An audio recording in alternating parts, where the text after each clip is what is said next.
வணக்கம். இது தமிழ் குரலின் சிறப்பு நேர்காணலில் இன்றைக்கு நம்மோடு இணைந்திருக்கிறவர் மரியாதைக்குரிய மூத்த பத்திரிகையாளர் மற்றும் அரசியல் திறனாய்வாளர் ஐயா திருமிகு ஆர் மணி அவர்கள். சார் வணக்கம் சார். ஒரு எலெக்ஷன் ஸ்டார்ட் ஆன ப்ராசஸ் ஸ்டார்ட் ஆகி இப்போ நாமினேஷன் ஸ்டேஜுக்கு வரப்போது மாடல் கோட் ஆஃப் கண்டக்ட் வந்த உடனே நீ நினச்சிக்கிற கம்ப்ளீட்டாக ஈஸி கண்ட்ரோலுக்கு போயிடுச்சுன்னு இந்த போலன்றது சொன்ன மாதிரி அழகாக சொன்னீங்க. 11 நாள் ஆகுது, புரிஞ்சுக்கிறதுக்கு உனக்கு 11 நாள் ஆகுது. நான் உருப்பிடுமா உங்கள் கட்சி? பேசிக் இன்ஃபர்மேஷனே தெரியல, நீ நாமினேஷன் எப்படி ஃபைல் பண்ணுவேன்? அதுக்கு பிறகு பிரச்சாரத்துக்கு எப்படி நீ போவ? பிரச்சாரத்தில் ஏகப்பட்ட ரணங்களாம் ஆகும், திருமண பக்கம்லாம் அடிப்பான். கிளைமாக்ஸ் இருக்குது 23ஆம் தேதி. உன் ஓட்டு எத்தனை பேர் பூத்துக்கு வருவான்னு நீ பார்த்துக்கோ. முதல்ல எந்த புரிதலும் இல்லாமல், எந்த விஷய ஞானமும் இல்லாமல், தனக்கு எல்லாம் தெரியுன்ற இருமாப்பில் இருந்ததோட விளைவு அவமானப்பட்டு நிற்கிறீங்க. முதல் கோணல் முற்றிலும் கோணல். இன்றைக்கி நடத்த வேண்டிய கூட்டத்தை நடத்த முடியலன்னு உனக்கு அவமானம் இல்லையா? அமித்ஷா அவர்கள் டைம்ஸ் நவுக்கு ஒரு பேட்டி கொடுத்துருக்கிறார். ஏடிஎம்கே தான் படா பாய், we have less to do in Tamil Nadu அப்படின்னு பேசியிருக்கிறார். அதில் எதுவும் செய்தி இருக்கிறதா நம்ம பார்க்க வேண்டி இருக்கிறதா? ஃபுல்லாக இது ஏடிஎம்கே எலெக்ஷன் ஜெயிச்சாலும் தோத்தாலும் ஏடிஎம்கேங்கிற இடத்துக்கு ஒரு அப்படிதான் வந்துட்டாங்க. அவங்க அவங்களுக்கு இந்த எலெக்ஷனில் பெரிய ஸ்டேக்ஸ் இல்லை. இந்த election is going to be to large extent DMK election. அமித்ஷாக்கும் மோடிக்கும் என்னையும் உங்களையும் விட ரொம்ப நல்லா தெரியும். அவங்க ஏடிஎம்கேவோட வெற்றிக்காக எந்த விதத்திலையும் பாடுபட மாட்டாங்க. 24 இதே 5 மாநில தேர்தல், இதே அமித்ஷா தான் யூனியன் ஹோம் மினிஸ்டர். 4 தடவை வந்தார் சென்னைக்கு. எதுக்கு? பிரச்சாரத்துக்கு இல்லை, பேச்சுவார்த்தைக்கு. இது ஒரு தடவை கூட வரல. ஏன்னா அது உருப்படாதுன்னு அவருக்கு தெரியுது. உருப்படாதுன்னு நம்மளை விட அவங்களுக்கு நல்லா தெரியுது. ஜெல்லே ஆகலையே எலெக்ஷனு. இன்னொன்று இஷ்யூஸை கையில் எடுத்து கொடுத்தாலும் பண்ண முடியலையே. யார் காரணம்? இஷ்யூஸை கையில் எடுத்து கொடுத்துக்கிட்டு இருந்தால் இல்லை, அது ஓரளவுக்கு பேச்சிலேயே நியூஸ் மீடியாலே டாக்கில் வச்சுருந்த அண்ணாமலையும் சைட்லைனா இப்போ ஒரு கம்ப்ளீட்டாக எலெக்ஷனை புறக்கணிக்கிறாருங்கிற இடத்துக்கு போது அது ஒரு பக்கம் போயிடுச்சு. நயினார் இப்போ பிஜேபி பார்ட்டி ஆஃபீஸ் வாசலில் கட்சிக்காரர்களே டி நகரை எங்களுக்கு ஒதுக்கணும்னு போராடக்கூடியதெல்லாம் கொஞ்சம் புதுசாக இருக்கே சார். அதை நம்ம எப்படி பார்க்க வேண்டியிருக்கு? அவங்களுடைய ரைட் ராயல் ஷேரை டிமாண்ட் பண்ணுறாங்கன்னு எடுத்துக்க வேண்டியிருக்கா, இல்லை அது ஜெல்லிங்குள்ளே ஒரு ஃப்ரிக்ஷன் சரியாயிரும்னு பாஜகவினர் கமலாலயம் அதெல்லாம் சும்மா ஸ்டாமின் டீக்கப். அது இன்னும் அவங்களுக்கு ஒன்றுமே க்ளூலெஸ்ஸுங்க. அவங்க தேர் அப்சல்யூட்லி க்ளூலெஸ். என்ன பண்ணுறதுன்னு புரியல. தலையும் சரியில்லை, வாலும் சரியில்லை. இந்த அண்ணாமலை இருந்த வரைக்குமாவது ஏதோ ஒரு ஷேப் இருந்தது அந்த கட்சிக்கு. அவர் பண்ண ஒரே ஸ்ட்ராட்டஜிக் பிளான்ட்டாக பார்லிமெண்ட் எலெக்ஷனில் இந்த ஏடிஎம்கேவை பகைச்சிக்கிட்டு வெளியில் போனது. அவர் பகைச்சிக்காமல் லோ ப்ரொஃபைலில் இருந்து ஏடிஎம்கே, பிஜேபி, பாமக அந்த அலைன்ஸ் வந்திருந்தனா அவங்க 10-12 சீட் அடிச்சிருப்பாங்க. இப்போ இன்னும் பயந்து போயிருக்கும் திமுக. அண்ணாமலை அதை கெடுத்தார். அண்ணாமலை வெளியில் போய் பிஜேபியும் அண்ணாமலை இருக்கும்போது அதுக்கு ஒரு ட்ராக்ஷன் இருந்தது. 1000 குறை இருந்தாலும் அண்ணாமலை இருக்கும்போது பிஜேபியை மக்கள் பேசினாங்க. இன்றைக்கி அண்ணாமலையும் ஓரம் கட்டிட்டாங்க. நயினார்லாம் ஒரு மாவட்ட தலைவர் லெவலில் தான் இருக்கணும். அவர் சொல்கிறாரு, கட்சி வேட்பாளர்கள் 27 பேரை டெல்லி அறிவிக்கும், சாத்தூரில் நான் தான் வேட்பாளர். இதுவே என்னங்க அசிங்கமாக இருக்குங்க. உங்கள் பேரையும் அவங்க தானே அறிவிக்கணும். துரைமுருகன் என்ன சொல்கிறாரு? வேலூரில் தேர்தல் அலுவலகம் திறக்கும்போது என்ன வேட்பாளர்னு சொல்லாதீங்க, எனக்கு அசூயாக இருக்குது, தளபதி தான் அதை அறிவிப்பாருங்க. ஃபார்மலாக அப்படி தான் ஒருத்தர் பேச முடியும். நான் தான் கேண்டிடேட் நானே சொல்லிப்பேன். அப்போ அது கட்சி அந்த கட்சி விளங்காது. அது நல்லாவே தெரியுது. அவங்களுக்கு லட்டு மாதிரி ஆப்பர்ச்சுனிட்டிஸை கொடுத்தாலும் யூஸ் பண்ண தெரியல. பிஜேபிக்கு எவ்வளோ தான் நம்ம ஆப்பர்ச்சுனிட்டிஸை மக்கள் கொடுத்தாங்கனாலும், மக்கள் கொடுத்தாங்கனாலும், அது பொலிட்டிக்கல் சிஸ்டத்துக்குள்ளே அவங்களுக்கு வாய்ப்பு இருந்தாலும் அவங்க அதை எக்ஸ்ப்ளாய்ட் பண்ண மறுக்கிறாங்க. டிஎம்கேவே தவறுகள் நிறைய செஞ்சாலும் அவங்க எக்ஸ்ப்ளாய்ட் பண்ண மறுக்கிறாங்க. அவங்களுக்கு அது அண்ணாமலை இருந்த வரைக்குமாவது ஓரளவு அந்த கட்சிக்கு ஒரு பேசுபடு பொருளாக ட்ராக்ஷன் இருந்தது. 4 பேர் அந்த கட்சியை பற்றி பேசினா. அண்ணாமலை போனோன்னா அதுவும் போச்சு. ஏன்னா இப்போ பல இடங்களில் போராட்டம் அவங்களுக்கு கொடுத்ததுக்கு எதிர்த்து நமக்கு ஏன் கொடுக்கல அப்படிங்கிற மாதிரிலாம் போனாலும் இது ஒரு வகையில் சார்ட் அவுட் ஆயிரும். நாமினேஷன் 4 நாள் தான் இருக்கணும் போது அதை நோக்கி ஓடிடுங்கிறத நம்மளால் புரிஞ்சிக்க முடியுது. அந்த we have less to do in Tamil Nadu என்பதை திமுகவினுடைய பெருந்தலைகளை பெருசாக டிஸ்டர்ப் பண்ணாது பாஜகனும் நம்ம அதை ரீட் பண்ண வேண்டியிருக்கா? அப்படித்தான் புரிஞ்சுக்கணும். அதை we have less to do in தமிழ்நாடுன்னு சொல்கிறதோட அர்த்தம் we don't have much stakes in Tamil Nadu. ஜெயிச்சா நாங்களும் ஜெயிக்க போகிறதில்ல, திமுக தான் ஜெயிக்க போகுது. அதனால் நாங்கள் ஒன்றும் பெருசாக கவலைப்படல. இதை தான் அமித்ஷா இன்டைரக்டாக சொல்லிட்டார். இன்னொன்று, அவங்கள பொறுத்த வரைக்கும் போஸ்ட் ஜெயலலிதா பாலிடிக்ஸில் எடுத்த முடிவு தமிழ்நாட்டில் ஒரு வெற்றிடம் இருக்குது. அதை பிஜேபி தான் எட்டு நிரப்போம். அது ஓவர் த ப்ராசஸ். அடுத்த 5 வருஷம் 10 வருஷத்துக்கு அதிமுக இந்த எலெக்ஷனை தோக்கிறத தான் பிஜேபி விரும்புது, நாட் டிஎம்கே. இல்லை டிஎம்கே அவங்க இவ்வளோ ஃப்ரீ ரன் எப்படி விடுவாங்க? பெங்காலில் எவ்வளோ ருத்ரதாண்டம் ஆடுற பிஜேபி தமிழ்நாட்டில் ஒரு சின்ன டிஸ்டர்பன்ஸை கூட டிஎம்கே கவர்மெண்ட்டுக்கு பண்ணலை, ஒரு அதிகாரியை மாற்றலை. இதோட meaning it's a clear message to ADMK, we are not interested. நீ ஜெயிச்சு நீ சிஎம் ஆகிறதுக்கு நான் என்ன பண்ணணும்? நீங்கள் தான் படா பாய் பார்த்து படைய பாய் பார்த்து கொண்டாங்க. பார்த்துக்கொண்டாங்க. உங்கள் எலெக்ஷன் நீங்கள் ஆமாம், உங்கள் சரியான முடிவு அது. இது வரைக்கும் அவங்க டிஎம்கேவை எந்த விதத்துலையுமே டிஸ்டர்ப் பண்ணலன்னா, மற்ற மாநிலங்கள் இவ்வளோ பெருந்தன்மையாக நடந்துக்கலன்னா, தட்ஸ் த பொலிட்டிக்கல் மெசேஜ். அவங்க வந்து ஜெயித்த பிறகு டிஎம்கேவோட ஒரு கார்டியலாக போக தான் பிஜேபி விரும்பும். இவங்களும் அப்படி தான் விரும்புவாங்க. 2126 ஆன்டி பிஜேபி டைரேடு கண்டிப்பாக இருக்காது, நிச்சயமாக இருக்காது. மார்க் மை வேர்ட்ஸ் இருக்காது. பட் எப்படி காம்ப்ரமைஸ் ஆகிறாங்க, எந்த மாதிரி ஆகிறாங்கன்றது தான் $1 மில்லியன் கொஸ்டின். கிளியராக அட்வான்டேஜ் ஃபார் இது டிஎம்கே தான், சந்தேகமே இல்லை. இவங்களுக்கு டேக் ஆஃபே ஆகலை. அமித்ஷாவோட பேச்சுக்கள் இதெல்லாம் வந்து பல்வேறு விதமான இதை தான் கிளப்பி விட்டுக்கிட்டு இருக்குது. ஏன்னா பாஜக அறிவிக்காமல் தமிழிசை அவர் கேம்பெயின் வேனில் ஏற்றுறாருங்கிறது ஒரு விஷயமா பார்க்கப்பட்டது. நயினார் அவரையே அறிவிச்சுக்கிறாருங்கிறதும் அப்படி தான் பார்க்கப்படுகிறது. ஒரு ஆக்சுவலாக பிஜேபியில் அப்படி மல்டிபிள் வாய்ஸஸ் வராதில்ல, காங்கிரஸில் நம்மளால் புரிஞ்சிக்க முடியுது. பிஜேபியில் அப்படி மல்டிபிள் வாய்ஸஸ் வழக்கமாக வராது, அங்கேயும் வருது, அங்கேயும் வருது. அவங்களுக்கு வந்து இப்போ புரியல, பிஜேபி வந்து டிஎம்கேவை டிஸ்டர்ப் பண்ண விரும்பலைன்றது பிஜேபியில் பல பேருக்கு இன்னமும் புரியல. ஏடிஎம்கேக்குள்ளே புரியுது, டாப் லீடர்ஷிப் புரியுது. அண்ணாமலை சொன்னது ஒரு இடத்துல கரெக்டாக வருதா? ஏன்னா பிஜேபிக்கு எடப்பாடி ஒதுக்கிய தொகுதிகளை பார்க்கும்போது டிஎம்கேவும் ஏடிஎம்கேவும் அண்ட்ரான் டீலிங்கில் போய் பிஜேபியை காலி பண்ணுறதுக்கு ஒரு பிளான். அண்ட்ரான் டீல்லாம் கிடையாது. அவர் வந்து பிஜேபி தோக்கிற இடமா பார்த்து ஜெயிக்கிற இடமா பார்த்து கொடுக்க மாட்டார். தோக்கிற இடமா பிஜேபி கொடுப்பாரு. திமுக காங்கிரஸுக்கு தோக்கிற இடமா கொடுப்போம். பிஜேபி வந்து அண்ணா திமுகவுக்கு பிஜேபி எப்படியோ திமுகவுக்கு காங்கிரஸ், 2 தேசிய கட்சிகளையும் இவங்களை வளர விட மாட்டாங்க. இந்த எந்த புரிதலும் இல்லாமல் நான் போய் 45% வாங்குவேன், 50 ஸ்டாலினை தோக்கடிப்பேன், ஆட்சியை பிடிப்பேன்லாம் கதைக்கு உதவாத பேச்சு, நல்ல காமெடி பேச்சு. அது இவ்வளோ சீக்கிரம் எக்ஸ்போஸ் ஆகுன்றலாம் உங்களுக்கு வந்து. அதிமுக கூட்டணிக்குள்ளே இருக்கக்கூடிய ஃப்ரிக்ஷன்ஸ் அப்படிங்கிறது பேசுபொருள் இருக்குது. ஆனால் திமுகவுக்குள்ளேயும் ஆல் இஸ் நாட் வெல்ங்கிற நிலை தான் இன்னைய தேதிக்கு இருக்குது.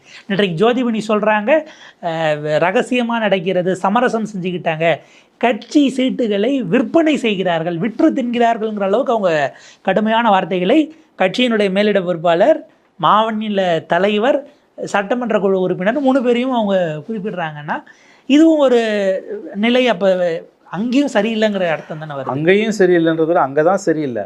அதிமுகவுக்குள்ளே தெளிவாக இருக்குது கூட்டணிக்குள்ளே. பிஜேபிக்கு அதிமுக ஜெயிக்கிறதுல விருப்பமே இல்லை. அதிமுக இது நல்லா தெரியுது எடப்பாடிக்கு. தோக்கிற தொகுதியாக அவர் பிஜேபிக்கும் அமமுகவும் கொடுக்குறாரு. அவங்க அதை பற்றி கண்டுக்கவே இல்லை, எந்த பிரச்சனையுமே இல்லை. ஸோ அதிமுக கூட்டணிக்குள்ளே ஒரு கோஹரன்ஸ் இருக்குது.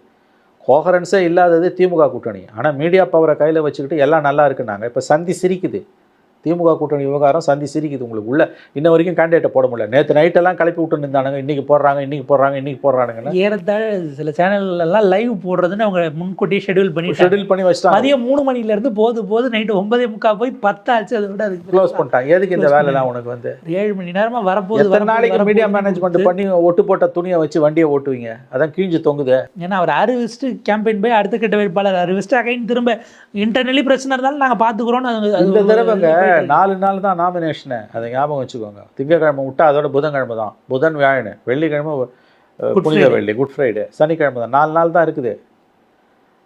டிஎம்கே அலையன்ஸுக்குள்ளே there are issues after issues.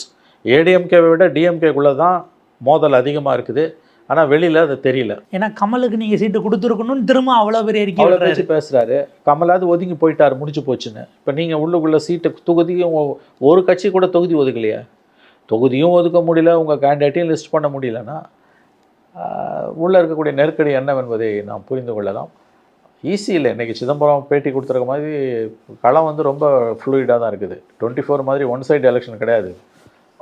போட்டி மிக கடுமையாக இருக்கும்.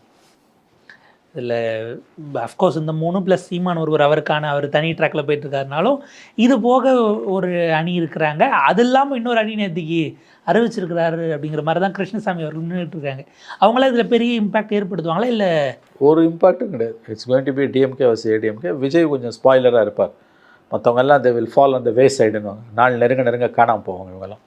It's going to be DMK ADMK election தான் இது. இந்த பைபோலார் அப்படிங்கிறது தான் உறுதிப்படுத்தி தான் வந்துச்சு. அப்படி தான் எனக்கு தோணுது. Vijay maybe spoiler. நாள் நெருங்கும்போது விஜய் வந்து களத்தில் இருப்பாரான்றது டவுட். ஏன்னா இப்போ 234 நாமினேஷன்ஸை அக்செப்ட் பண்ண வச்சாலே அவங்களுக்கு அது கின்னஸ் ரெக்கார்டு. அதுக்கு பிறகு நீ இப்போ கேம்பெயினுக்கு போனோம். இது வரைக்கும் ஒரு கேம்பெயின் கூட பண்ண முடியல. ஆகவே இது it's going to be definitely DMK versus ADMK election. ஒரு நிறைய கேள்வி சார். இப்போ ராமதாஸ் அவர்கள் போட்ட மனுவை சிவில் கோர்ட்டு தள்ளுபடி பண்ணிட்டாங்க. எலெக்ஷன் நேரத்தில் நாங்கள் தலையிட வேண்டான்னு இவங்க எலெக்ஷன் கமிஷன் சொன்னதை ஏற்றுக்கிட்டு பண்ணிட்டாங்க.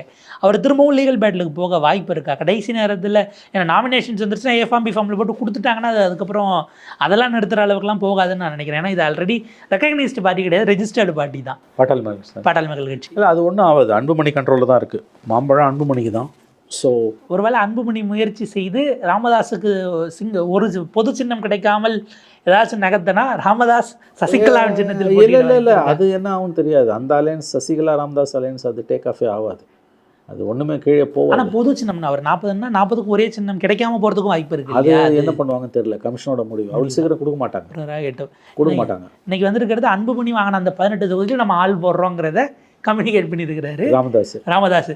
ஆனாலும் ஜிகே மணியும் ஸ்ரீகாந்தியும் நிற்காம இருக்க தான் வாய்ப்பு இருக்குது கண்டிப்பாக அப்படிங்கிறதையும் சசிகலா அவர்கள் இந்த ஜிகே மணி சந்திச்சு கம்யூனிகேட் பண்ணியிருக்காரு சில விஷயங்கள். இது மீடியா ஸ்பெகுலேட் பண்ணுறாங்க. அன்புமணி நிற்கிற 18 நாங்கள் எங்களுக்கு கட்டாயம் கொடுத்துருங்க, நாங்கள் சசிகலாட்ட சொல்லியிருக்காங்க அன்புமணி நிற்கிற 18 நாங்கள் ஆள் போடுறோம். அது பர்சனல் வெண்டேட்டாவை போய் தோற்றுருவாங்க. சண்டை போடும்போது பர்சனல் வெண்டேட்டா இருக்கக்கூடாதுன்னுவாங்க. புரியுதுங்களா? போரில் ரொம்ப முக்கியமான ஒரு குணாம்சம் என்னன்னு கேட்டிங்கன்னா, பாரதியோட ஒரு கவிதையில் வரும். அந்த கவிதை எனக்கு மறந்து போச்சு. அவன் சொல்லுவான் வந்து, போர் புரிகிற வீரனுக்கு வந்து தனிப்பட்ட பகை இருக்கக்கூடாது. அது இன்றைக்கும் சோல்ஜர்ஸுக்கு பொருந்தும். இண்டோ பாகிஸ்தான் போரில் ஃபைட் பண்ணுறான்னா, இல்லை ஈரான் யூஎஸ் வாரில் ஃபைட் பண்ணுறான்னா, தனிப்பட்ட பகை இருக்கக்கூடாது. தனிப்பட்ட பகை இருந்ததுன்னா அது உன்னோட ஆற்றலை குறைச்சிடும். இப்போ ஃபைட்டிங் ஃபார் அ காஸ். பர்சனலாக அவனோட அவனுக்கு எதுவுமே கிடையாது.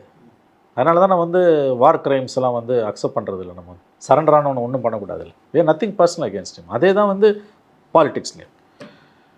அப்பாக்கும் பிள்ளைக்கும் என்னங்க சண்டை? அப்பாக்கும் பிள்ளைக்கும் பர்சனல் இஷ்யூஸில் பாலிடிக்ஸ் கலந்து கட்சி உடையுதுன்னா 2 பேரும் தெருவில் நிற்பீங்க. அதில் ரொம்ப அதிகமாக அப்பா நிற்பார். ஏன்னு கேட்டிங்கன்னா அவருக்கு தான் வன்மம் அதிகமாக இருக்குது.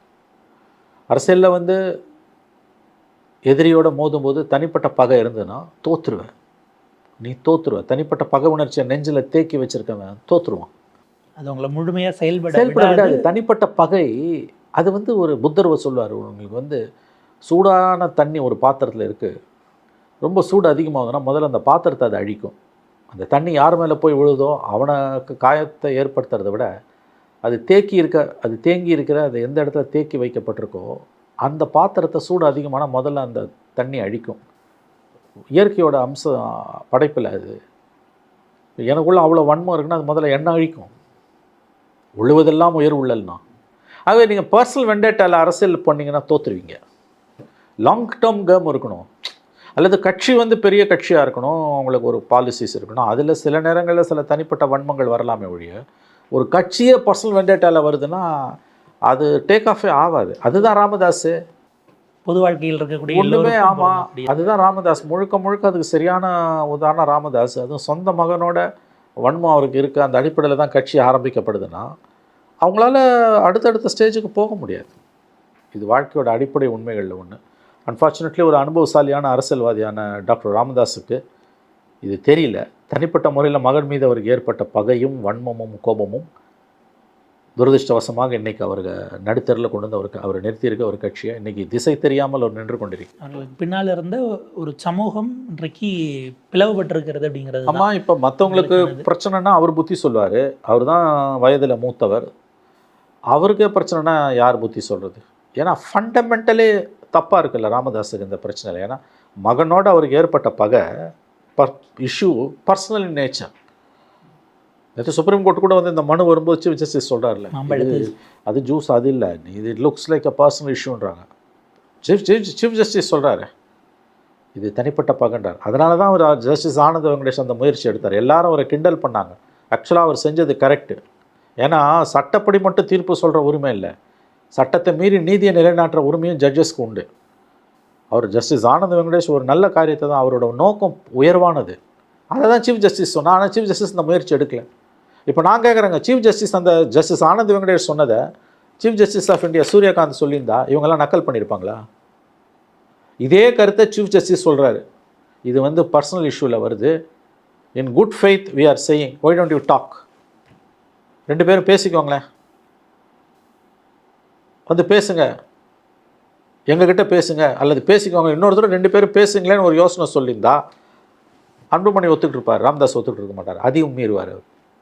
அப்போ இந்த அளவுக்கு உங்களுக்கு வன்மம் தலைவிரிச்சு ஆடும்போது நீங்கள் ஜெயிப்பதற்கான வாய்ப்பு என்பது உங்களுக்கு அறவே கிடையாது. ஏன்னா தனிப்பட்ட பகை என்றைக்கு அரசியல் நிலைப்பாட்டுக்கான ஆதார சுருதியாக மாறுகிறதோ அப்போ நீங்கள் தோற்றுருவீங்க. நீங்கள் உண்மையிலே தோற்றுருவீங்க. ஏன்னா புத்தர் சொன்னதான், அதிக சூடு உள்ள பாத்திரம் தான் எந்த பாத்திரத்தில் தேங்கி இருக்கிறதோ அதை தான் முதலில் அழிக்கும். அதான் இப்போ நடந்துகிட்டு இருக்கு. 2026 தேர்தலுக்கான திமுக அதிமுக கூட்டணியில் ஜரூராக வேலைகள் போயிட்டுருக்கிறது. ஏடிஎம்கே ஒரு படி முன்னாடி இருக்கிறாங்க. தொகுதிகளை பிரித்து கொடுத்து கேண்டிடேட் 150 பேர் வரைக்கும் அவர் அறிவிச்சிட்டாரு, எல்லாம் போயிட்டுருக்கு. டிஎம்கே கொஞ்சம் லேகிங் பிஹைண்ட், பட் அது இன்றைக்கி நாளைக்குள்ளே முடிஞ்சிருங்கிற மாதிரி அந்த பார்வை போயிட்டுருக்கு. மூன்றாவதாக இன்னமும் ஒரு பிரச்சாரத்துக்கு கூட வெளியில் வர முடியல. ஒரு 11 நாட்கள் ஆகி விஜய் அவர்களுக்கு அதிகாரங்கள் அமைப்பு வந்து நெருக்கடியை கொடுக்கிறது அப்படின்னு ஒரு குற்றச்சாட்டை அவங்க முன் வச்சிருக்கிறாங்க. 2 முறை அவங்க திட்டமிட்டு மறுக்கப்பட்டிருக்கிறது அப்படிங்கிறத குற்றச்சாட்டாக வைக்கிறாங்க. எப்படி பார்க்குறீங்க சார்? இன்னும் ஆரம்பிக்கவே இல்லையே, இருக்கிற நாளுக்குள்ளே முடிச்சிட முடியுமா இந்த முதல் தேர்தலில்? அவங்களுக்கான நெருக்கடிகள் சவால்கள் எப்படி பார்க்குறீங்க தாவேக்கா? நெருக்கடிகள் சவால்கள் ரொம்ப அதிகமாகவே இருக்குது. அனுபவமின்மை ஒரு காரணம். இப்போ மகாபலிபுரத்தில் அந்த ஹோட்டலில் வந்து 2 நாளைக்கு முன்னால் அனுமதி கேட்கணும்னு எங்களுக்கு தெரியலன்றாங்க. முதல் நாள் கொடுத்ததால எலெக்ஷன் கமிஷன் கொடுக்கல. கமிஷன் வந்து பார்த்துட்டு மீறி நடத்தினா ஹோட்டலில் சீல் பண்ணிட்டு போயிட்டான். ஸோ இந்த தவறுகள்லாம் எப்படி நடக்குது? உங்களுக்கு வந்து அனுபவம் இல்லாததால் வரக்கூடிய தவறுகள். இங்கே போய் பெரம்பூரில் கூட்டம் கொடுத்தாங்கன்னா போலீஸ் பர்மிஷன் கொடுத்துருச்சு, ஆனால் இவங்க கொடுக்கலன்றாங்க. எலெக்ஷன் கமிஷன் கொடுக்கல, கார்ப்பரேஷன் கொடுக்கலன்றாங்க. இப்போ நாளைக்கு கொடுக்க போகிறாங்க போல் அவங்க. அங்கே ஏதோ 100-3000 பேர் கேட்டாங்க, அந்த இடத்துக்கு பத்தாது, நான் அது வர அனுமதிக்க முடியாதுன்றாங்க. அவருக்கு ஒவ்வொரு இடத்துலையும் பிரச்சனை வந்துக்கிட்டே இருக்குது. ஈச் ஸ்டெப் அவருக்கு வந்து ப்ராப்ளம்ஸ் இருக்குது. நிர்வாகம் என்ன நினைத்து கொண்டிருக்கிறது என்று நமக்கு தெரியவில்லை. மாடல் கோட் ஆஃப் கான்டக்ட் வந்தாலும் எலெக்ஷன் கமிஷன் கண்ட்ரோலுக்கு நிர்வாகம் போச்சான்ற சந்தேகம் எழுவது இயல்பானதாக இருக்கிறது. அவங்க இதை வெளிப்படையாக சொல்ல மறுக்கிறாங்க. விஜய் கட்சியில் அதிகாரிகளை மாற்றுன்னு போய் ஏன் கேட்க மாட்டேன்றாங்கன்னு நமக்கு தெரியல. பிஜேபியும் கேட்கல, ஏடிஎம்கேவும் கேட்கல, விஜயும் கேட்கல, புலம்புறாங்களே வழி எதுவும் கேட்கல. வித்தியாசமான பொது வெளியில் கூட ஒரு அதிருப்தியாக வெளிப்படுத்த மாட்டேன்றாங்க. இந்த அதிகாரியை மாற்ற அந்த அதிகாரியை மாற்றன்னு வெளிப்படையாக கேட்கவே மறுக்கிறாங்க. ஆச்சரியமாக இருக்குது. அப்போ எந்த மனநிலையில் எதிர்கட்சிகள் இருக்குது? தோல்வியை அவர்கள் ஒப்புக்கொண்டு விட்டார்களோ என்று தான் நம்ம என்ன தோன்றுகிறது. விஜய்க்கு வந்து இந்த எலெக்ஷன் வந்து அவருக்கு ஒவ்வொரு கூட்டத்துக்கும் பர்மிஷன் கிடைக்கிறது. அவர் நினச்சிட்டு இருந்தார் மாடல் கோட் ஆஃப் கான்டக்ட் வந்தோன்னா எலெக்ஷன் கமிஷன் லெவல் பிளேயிங் ஃபீல்டை என்ஷூர் பண்ணணும். எலெக்ஷன் கமிஷன் லெவல் பிளேயிங் ஃபீல்டை என்ஷூர் பண்ணாது. தெளிவாக தெரியுது. It's going to be a one side எலெக்ஷனாக தான் இருக்குமோன்ற சந்தேகம் எழுவது இயல்பானது. ஆனால் இதில் பிரைம் அப்போசிஷன் ஏடிஎம்கேக்கு பிரச்சனை இல்லை, விஜய்க்கு தான் எல்லா பிரச்சனையும் வருது. விஜய் கொஞ்சம் உஷாராக இருக்கணும். ஆனால் விஜய் உஷாராக இருந்தாலும் இவங்க ஃப்ரீ ரன் அவர் கொடுக்க மாட்டாங்கன்னு தான் எனக்கு தோணுது. ஏன்னா விஜய் அவர்கள் வைக்கக்கூடிய குற்றச்சாட்டு, இப்போ எடப்பாடி அவர்கள் அன்றைக்கி வேட்பாளர் அறிவிச்சுட்டு தமிழிசை அவர்களை வேனில் எழுதிட்டு அவர் பாட்டுக்கு போய் பிரச்சாரத்தை ஆரம்பிச்சிட்டாரு. முதலமைச்சர் ஏற்கனவே சொன்னதை 2 நாள் ப்ரீபான் பண்ணி 31 ஆரம்பிக்க போகிறார் அப்படிங்கிற செய்திகள் ஓடிட்டுருக்கு. அப்படின்னா 2 முறை வேட்பாளர் அறிவிப்பே தள்ளி போயிருக்கு. அது வழக்கமாக கட்சிகள் அந்தந்த தலைமையிடத்தில் அறிவிப்பாங்க, இவங்க ஒரு தனியார் விடுதியை நோக்கி போகிறாங்க. பட் அதை அறிவிச்சு வேலையை ஸ்டார்ட் பண்ணிட்டா ஓகே, அறிவித்த பிறகு சிக்கல்கள் வராமல் இருக்குமா? ஏன்னா இப்போ கேண்டிடேட்டை தூக்குறதுங்கிறது பொட்டன்ஷியல் கேண்டிடேட்ஸ் 2 தரப்புலையும் போய் பேச ஆரம்பிச்சிருவாங்க. திமுக அதிமுகவில் எவ்வளோ கொடுத்தீங்கன்னா நாமினேஷனை வாங்கலாங்கிற அளவுகள்லாம் பேசுவாங்கல்ல, அந்த நெருக்கடியும் இருக்குது. கேண்டிடேட் செலெக்ஷனுக்கு பிறகு இது வேகம் எடுக்கும்னு பார்க்கலாமா? இல்லை இதே மாதிரியான? கண்டிப்பாக வேகம் எடுக்கும். கேண்டிடேட் செலெக்ஷன் பிறகு வேகம் எடுக்கும். இது going to be very different election.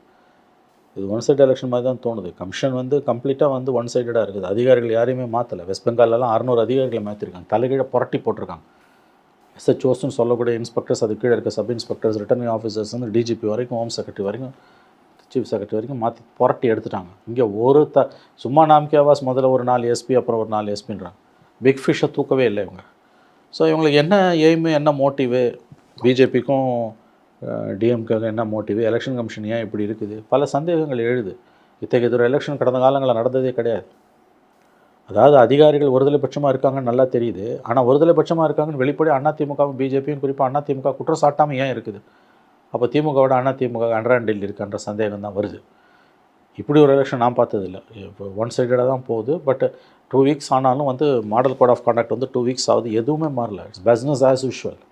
Double engine Sarkar தான் நம்மளால் அதை புரிஞ்சுக்க முடியுது. மத்தியிலும் மாநிலத்திலும் ஒரே கட்சி ஆட்சியில் இருக்கும்போது இந்த மாதிரி சில ஒன் சைடட்னா புரிஞ்சுக்க முடியுது. டிஎம்கே அவங்களுக்கு நேர் எதிராக நிற்கக்கூடிய ஒரு பார்ட்டி அப்படிங்கிற இடம் தான் பூர்வங்களை உயர்த்தக்கூடியதாக இருக்குது. இப்போ இதை பொலிட்டிக்கலி எப்படி எதிர்கொள்ள வேண்டிய தேவை இருக்குது சார்? ஏன்னா இதுக்கு முன்பாக அனுமதிக்கலைன்னா அதை டிவிக்கு எதிர்கொண்டது வேறு. இப்போ நீங்கள் எலெக்ஷன் கேம்பெயின்கே வரலன்னா அது எப்படி உங்களுக்கு பெனிஃபிட் ஆகும்? அந்த ஹேமர் அண்ட் டாங் போகாததுக்கு என்ன ஆப்ஷன் இருக்குன்னு ஒரு ஆப்ஷன் இல்லை. ஆன்லைனில் போய் புலம்பின்னு இருக்க வேண்டியதான், சோஷியல் மீடியாவில் புலம்ப வேண்டியதான். இப்போ கேண்டிடேட் அனௌன்ஸ்மெண்ட்டை போய் டாஜ் ஹோட்டலில் வைக்கிறார். பப்ளிக் பிளேஸில் வச்சு தான் எல்லோரும் பார்ப்பான். டாஜ் ஹோட்டலில் யார் பணம் இருக்கவன் தான் போவோம். 500 பேருக்கு மேலே வரக்கூடாதுன்றான். அதில் அந்த கேண்டிடேட்டே 234, அங்கே ஒரு 30 அப்படின்னா அதுவே 270 போயிடும். மிச்சம் 200 பேர் தான். 100 போலீஸ்காரன் இருப்பான் உள்ள. அதுலேயே இல்லை சார், ஒரு 500 பேரை வச்சு கட்சி ஆஃபீஸ்லேயே நடத்திடலாமே. இல்லை அது என்னன்னு தெரியல. ப்ராப்பர் கட்சி ஆஃபீஸும் இல்லை. ஊருக்கு ஒதுக்குப்புறப்பா போயிடுது. டே 1லேருந்து எல்லாம் தப்பு. பிள்ளையார் சொல்லியே தப்பு. அதோட விலை இங்கே நிற்குது. எல்லாரும் களத்தில் போய் பிரச்சாரம் பண்ணிகிட்டு இருக்கும்போது அடுத்த வாரத்துலேருந்து எடப்பாடி, ஸ்டாலின், சீமானு, விஜய் மட்டும் சோஷியல் மீடியாவில் பேசிகிட்டு இருப்பாருன்னா அது எந்த விதத்தில் நியாயம்? இன்னவேட்டியோ இன்னும் அதை முறியடிக்கிறதுக்கு முயற்சி பண்ணலைன்னா ஒன்றும் இப்போ யாரும் ஒன்றும் பண்ண முடியாது. ஏன்னா ஒரு நாளைக்கு 5 தொகுதின்னு டென்டேட்டிவாக வச்சாலும் முடிக்கிறதுக்கு நாட்கள் இல்லை நமக்கு அப்படிங்கிற விஷயம் இருக்குது. உங்களுக்கு இப்படியே இது நகர்ந்து 31 ஆகிடுச்சுன்னா அங்கே ஒரு 20-21 நாளில் நீங்கள் ஒரு நாளைக்கு 10 தொகுதின்னு போனாலும் முடிக்க முடியாத போகவே முடியாது. ஒரு நாளைக்கு 10 தொகுதியில் எப்படிங்க போவாங்க? இன்னும் 23 நாள் இருக்குது. 23 நாளுக்கு ஒரு நாளைக்கு 10 தொகுதியில் 21ஆம் தேதி வரைக்கும் தான். இன்னும் மொத்தம் 23 நாள்னு வச்சுக்கோங்க. ஒரு நாளைக்கு 10 தொகுதி போகணும். 10 தொகுதியில் எப்படி போவேன் நீ? அது இவருக்கு வர கூட்டத்துக்கும் உங்களுக்கு இல்லாத போலாத கண்டிஷன்லாம் போடுவாங்க. ஒரு நாளைக்கு ஒரு தொகுதிக்கு போகிறாரான்னு பார்த்தீங்கன்னா அங்கே பக்கத்தில் இருக்க 4 தொகுதி ஆளுங்களை வர வச்சு பேசணும். அப்படி தான் பண்ண முடியும் காம்ப்ரமைஸ். அவரால் களத்துக்கு போக முடியுமா? ஸ்டாலின், எடப்பாடி, சீமான் 3 பேரும் களத்தில் நின்று கத்துன்னு கத்தின்னு இருக்கும்போது இவர் எங்கே இருப்பார்? இவர் வீட்டுக்குள்ளே இருப்பாரா? இதில் இன்னொன்று, திமுகலையோ அடுத்த கட்ட லீடர்ஸையோ இல்லை கூட்டணி கட்சி தலைவர்களையோ அனுப்ப முடியும். ஆமாம், ஏடிஎம்கேயும் அந்த கொஷன். எக்ஸாக்ட்லி. இப்போ ஸ்டாலின் போகிறேன்னா உதயநிதி போவார். உதயநிதி போகலன்னா கனிமொழி போவாங்க. கனிமொழி போகலன்னா பாலு போவார். பாலு போகலன்னா துரைமுருகன் போவார். துரைமுருகன் போகலன்னா பொன்முடி போவார். நேரு போவார். ஆராசா போவார். திருச்சி சிவா போவார். ஏடிஎம்கேலையும் தலைவர்கள் இருக்காங்க. உங்களுக்கு தலைவர் இருக்காங்க. உங்களுக்கு யார் இருக்கா? உங்களை விட்டால் யாராவது போக முடியுமாங்க? அப்போ இது வித்தியாசமான எலெக்ஷன், ரொம்ப வித்தியாசமான எலெக்ஷன். அவர் எவ்வளோ ஓட்டை உடைக்க போகிறாருன்றது தான் தெரியல. பட் லெவல் பிளேயிங் ஃபீல்டு இல்லைன்றது மட்டும் நல்லா தெரியுது. It's not a even field election. ஒரு பொலிட்டிக்கல் அந்த ஸ்பிரிட் அப்படிங்கிறது இன்னமும் வர வேண்டி இருக்கா தவேகாக்கு? அஸ் அ பார்ட்டி தலைகீழ போகுதுங்க. பாலிட்டிக்ஸே இல்லையாங்க அந்த கட்சியில். பொலிட்டிக்கல் பார்ட்டி வித் நெல் பாலிட்டிக்ஸ். 2 நாளைக்கு முன்னால் பர்மிஷன் வாங்கணுன்றது பேசிக் இன்ஃபர்மேஷன். சரி, நீ புதுசாக கட்சி ஆரம்பிச்சிருக்க, எங்களுக்கு தெரியாதுன்றாங்க. நான் ஒத்துக்கிறேன், கிண்டல் பண்ணல தெரியாதுன்றதை. உனக்கு தெரியாதது தப்பு இல்லை. உனக்கு தெரியாதுன்னு உனக்கு தெரியாதுல்ல, அதான் தப்பு. நீ இல்லை ஃபோர்காஸ்ட் இல்லை, உனக்கு எதெல்லாம் தெரியாதுன்னு முதல்ல உனக்கு தெரியணும். It's a new game. நம்ம அடிக்கடி பேசியிருக்கோம். எலக்ட்ரல் பாலிட்டிக்ஸில் எலெக்ஷன்ஸை ஃபேஸ் பண்ணுறதுன்றது அது ஒரு தனி ஆர்ட். ஒரு நாமினேஷனை ஃபைல் பண்ணணுன்னா ஒரு ஐஏஎஸ் ஆஃபீஸர் ஐபிஎஸ் ஆஃபீஸரை கொடுத்தா டிஃபால்ட்டாக ஃபைல் பண்ணி ரிஜெக்ட் ஆகிடும் ஐஏஎஸ் ஐபிஎஸ் ஆஃபீஸர். ஆனால் அதே ஒரு பொலிட்டிக்கல் பார்ட்டியில் இருக்கக்கூடிய வட்ட செயலாளர், 3ஆம் கிளாஸ் கூட படிக்காத 2ஆம் கிளாஸ் ஃபெயில் ஆன வட்ட செயலாளர் ப்ராப்பராக ஃபில் பண்ணுவான். இதுதான் அனுபவம். Elections are completely different ball game. ஏன் உங்களுக்கு பர்மிஷன் கிடைக்கல, டினை பண்ணிட்டான், மீறி நடத்தினா ஓட்டில் சீல் வச்சுட்டு போன்னு மிரட்டிட்டு போயிட்டான், நீ 11 லட்ச ரூபாய் கட்டிட்டு ஏமாந்து தெருவில் நிற்கிற இன்றைக்கி. அதுக்கு என்ன சொல்கிறாங்க? 48 மணி நேரத்துக்கு மேலே அனுமதி வாங்கணுன்றாங்க. எங்களுக்கு தெரியாது. 2 நாளைக்கு முன்னால் அனுமதி வாங்கணும், எங்களுக்கு தெரியாதுன்றாங்க. 2 நாளைக்கு முன்னால் அனுமதி வாங்கணும்னு உங்களுக்கு தெரியாதது தப்பு இல்லை. உங்களுக்கு தெரியாதுன்னு உங்களுக்கு தெரிஞ்சிருக்கணும். அப்போ நீ என்ன பண்ணியிருப்ப? தெரிஞ்சவனை கூட வச்சுருப்பேன். இப்போ இருக்க உங்களுக்கு தெரியாது இதெல்லாம் புரிதல் உங்களுக்கு இல்லை, அந்த அறிவு உங்களுக்கு இல்லைன்னா உங்களை யாரையும் காப்பாற்ற முடியாது. அசிங்கப்பட்டு தான் நிற்பீங்க. அப்படி தான் இன்றைக்கி நிற்கிறீங்க. இன்றைக்கி போக வேண்டிய கேம்பெயினுக்கு போக முடியல. இன்றைக்கி அறிவிக்க வேண்டிய கேண்டிடேட் லிஸ்ட்டை அறிவிக்க முடியல. இதெல்லாம் என்ன? வென்யூ கிடைக்கல. உங்களை ஒரு இன்ச்சு நகர விட மாட்டேன்றான். உங்களை வச்சு செய்கிறான்றது புரியல உங்களுக்கு. அப்போ என்ன பண்ணணும்? விஷயம் தெரிஞ்சவங்க கூட இருக்கணும். உங்கள் ஆளுங்களுக்கு எவ்வளோ தெரியும்னு உங்களுக்கு தெரியணும். விஜய்க்கு தெரியாது. தான் ஆளுங்களுக்கு எவ்வளோ தெரியணும்னு விஜய்க்கு தெரியாது. தனக்கு எவ்வளோ தெரியும்னு அவருக்கு தெரியாது. அவருக்கு தனக்கு எல்லாம் தெரிஞ்சது நினச்சின்னு இருக்காரு. இது என்ன பெரிய அரசியல் கம்ப சூத்திரம், நல்ல மனசு இருந்தால் போதுன்ற. நல்ல மனசை வச்சுக்கிட்டு வாயில் தான் வருது எனக்கு. நல்ல மனசை வச்சுட்டு என்ன பண்ணுறது? பிரயோஜனமே கிடையாது. இப்போ தம்புடி பிரயோஜனம் கிடையாது நல்ல மனசை வச்சுக்கிட்டு. இது பாலிடிக்ஸு. உனக்கு தெரியாதுன்னு உனக்கு தெரியணும் இல்லை, 2 நாளைக்கு முன்னால் அனுமதி கேட்கணுன்றது எங்களுக்கு தெரியாது, முதல் நாள் கேட்டான் கொடுக்கல, 2 days முன்னால் கேட்கணுன்றது எங்களுக்கு தெரியாதுன்றாரு. உங்களுக்கு தெரியாதுன்னா அது வெக்கமா இல்லையா? இதுவே தெரிலன்னா நீங்கள் நுவான்சஸ் எவ்வளோ இருக்குது எலெக்ஷனில்?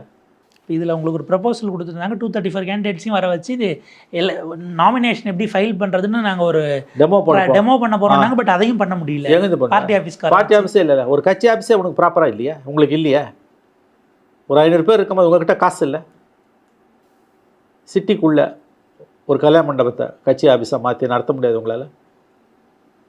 நான் கேட்குறேன், கட்சி ஆஃபீஸுக்குள்ளே நடத்தினா எவன் அனுமதியும் தேவையில்லை, அனுமதி கிடைக்காது. சிஸ்டம் பூரா திமுக கண்ட்ரோலில் இருக்குது. எலெக்ஷன் கமிஷன் வந்தோன்னே மாடல் கோட் ஆஃப் கான்டக்ட் வந்தோன்னே எலெக்ஷன் கமிஷன் கண்ட்ரோலுக்கு போயிடுவீங்களாம் நினச்சிங்க. இல்லை, போகல. இந்த கவர்மெண்ட் கண்ட்ரோலில் தான் எல்லாமே இருக்குது. போகலைங்கிறத ரியலைஸ் பண்ண உங்களுக்கு 11 நாள் தேவைப்பட்டிருக்கு. போகலன்றதை புரிஞ்சுக்க 11 நாள் உங்களுக்கு தேவைப்படுது. என்ன அரசியல் இது? நான் கேட்குறேன். Your unfit to be in politics. இது பாருங்கள், இது டாக் ஈட்டிங் டாக் வேர்ல்டு. உங்களை 2 பேரும் சேர்ந்து க்ரஷ் பண்ணுவாங்க. அரசியல் எதிரின்னு சொன்ன திமுக உங்களை வச்சு செய்யும், கொள்கை எதிரின்னு சொன்ன பிஜேபி அதை ரசிக்கும், தான் பங்குக்கு அவனும் மண்ணள்ளி போடுவான். ஆமாம், அவங்க 2 பேரும் எப்படி உன்னை வளர்ப்பாங்க, உங்களை வளர்ப்பாங்க? There are no free lunches. பார்ப்போம் சார், இந்த தேர்தல் என்ன மாதிரியான படிப்பினைகளை கொடுக்க போகிறது.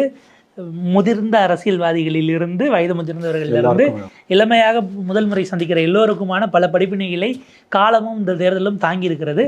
அவங்க அதிலிருந்து என்ன எடுத்துக்கிறாங்க, எப்படி பயணிக்கிறாங்கிறத பொறுத்திருந்து பார்ப்போம். உங்கள் நேரத்துக்கு பொறுத்தவரைக்கும் மிக்க நன்றி சார்.